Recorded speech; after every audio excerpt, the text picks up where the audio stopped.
this. Any theory on the I would say you're an asshat. or any other planet, as far as that's concerned, is a fairy tale.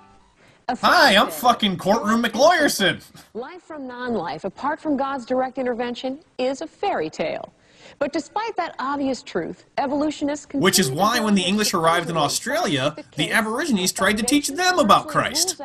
Evolution teaches that energy, such as lightning or heat, plus matter, can occasionally... Not any create matter. new life. Ham in a jar of peanut butter, it contains matter. Choosy, creotards, choose Jif.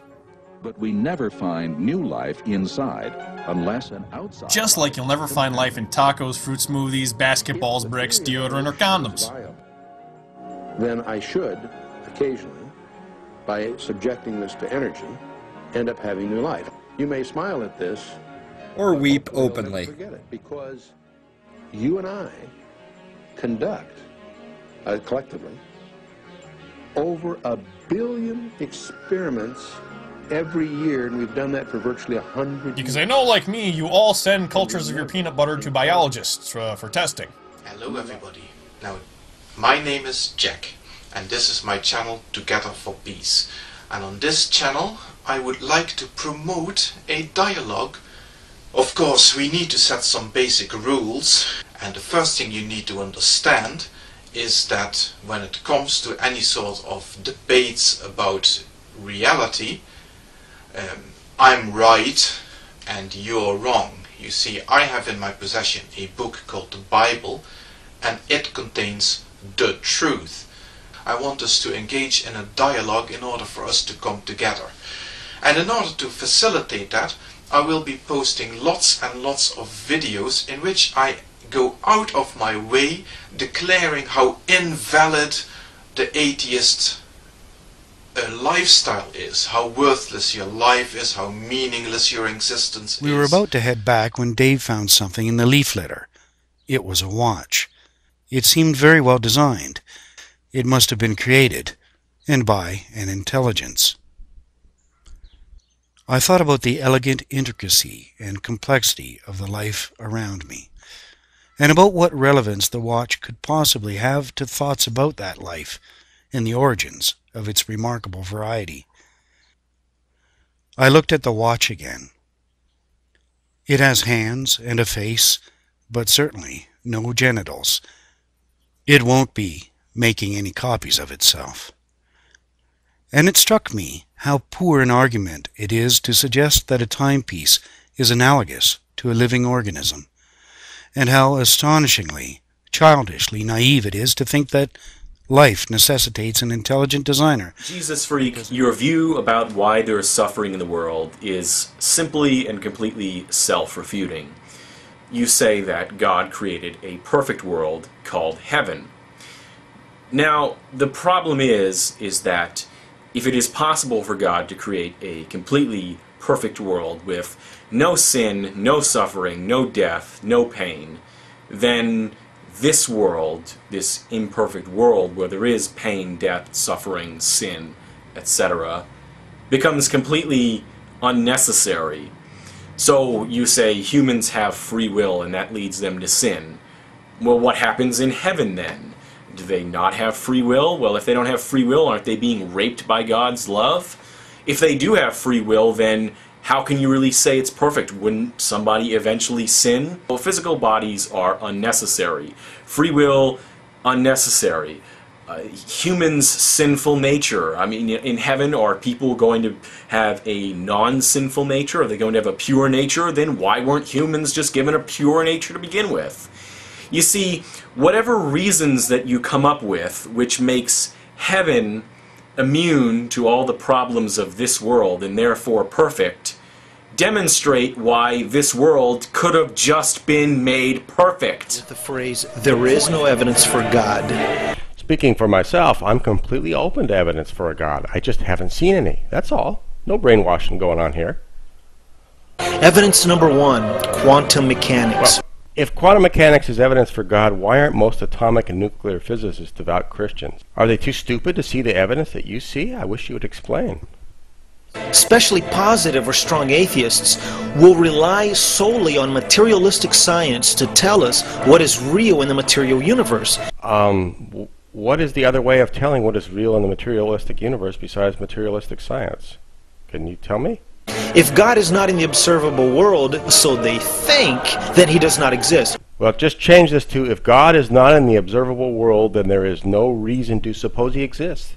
You can stop right there. Rational people tend not to believe in things that have no observable consequences. We should both just close up shop right now and go home, but I'll As a result, I've come to the conclusion that the banana, rather than being made by God, was in fact made by Satan to deceive us.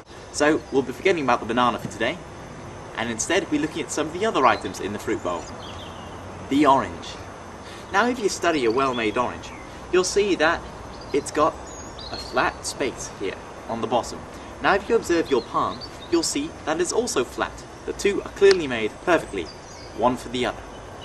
If you look at the top of the orange, you'll see that Almighty God has placed a tab, which makes it easy to open. So, and once you open it, to right. Ah, yeah. The apple. Now, the apple is far more interesting than the orange, because if you look at the apple, you'll see that it's got an outward indication of the inward contents. Red for just right, green for just right as well, and ah yes, the humble kiwi. Now if you observe the kiwi, you'll see it's got a non-slipped surface, and to get into it, all you have to do is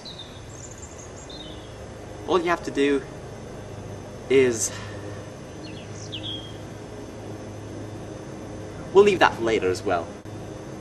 Last but not least, we have the pineapple.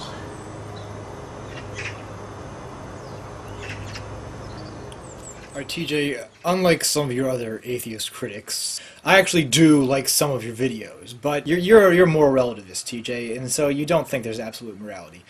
And I agree with you, but you can judge people in the context of their own culture.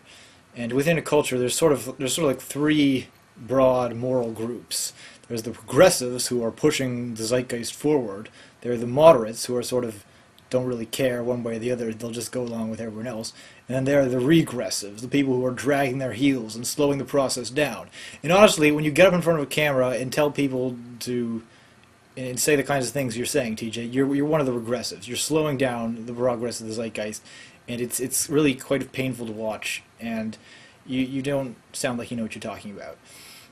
Now, with regards to the environmental issue, TJ,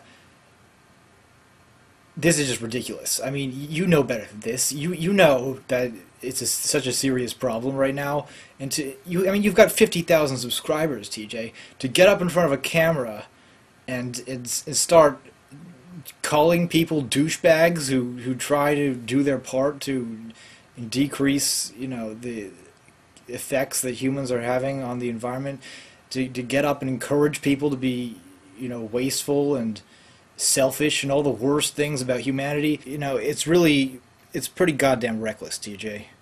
Here's something I think is a good idea. Do something for the person you will be 5 years from now. This is something that I've done kind of continuously, is always arranged my life so that some part of what I was doing was for the person that was going to be 5 years old. So the idea is not to give up everything for the future, but to make sure that there's something that you're doing in your life at this time for the person that will be 5 years old. So first of all, the biggest problem with this analogy is that it does not accurately convey the real situation in which God has put us in, according to Christians like Jack.